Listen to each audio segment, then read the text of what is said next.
โจ้ไปดิเตี้ยนี้ไปยิงกับปอบกับหนูเดี๋ยวไปไหมพากันไปยิงนกวะนี่ไปไป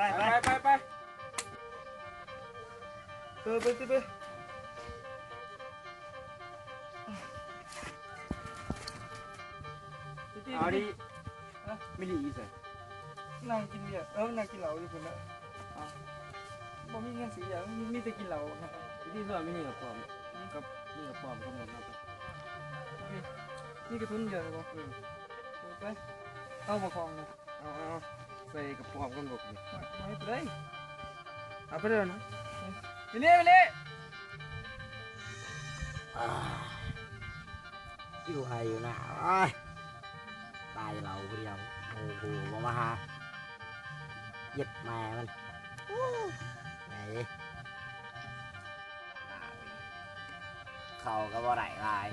น้ำก็บ่ถ่วงฝนก็บ่ตกเสียงานจมเปรี้ยวเนี่ยกินตลอดเปรี้ยวก็เป็นเนาะมึงเนาะผมใจเรื่องยังไว้ตั้งชื่อเรื่องโอ้ย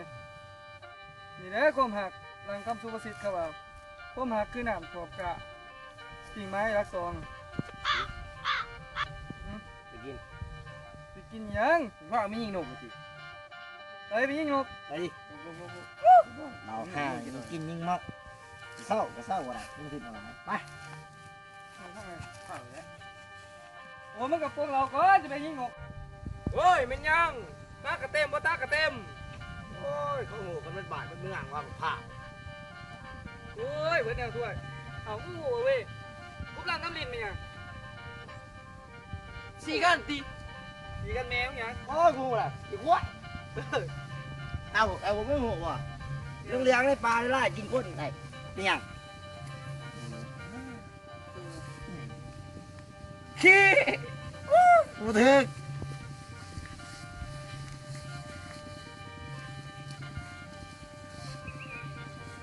เรื่องในปลากินคนเสือ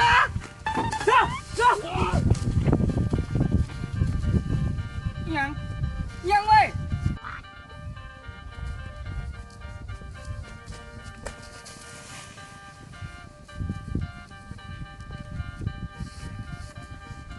ยังไป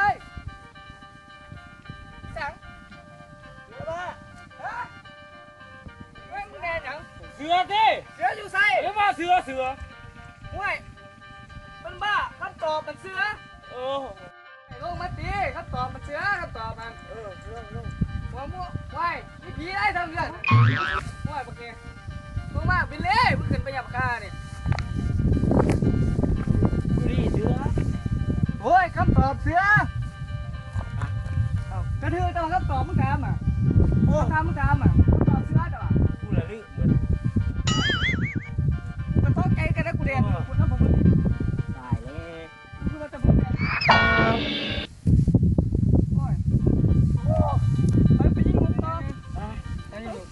ขี่สางเศร้าถามแล้วเศร้าทำกูเหยียบขี้ห่วยเมนยู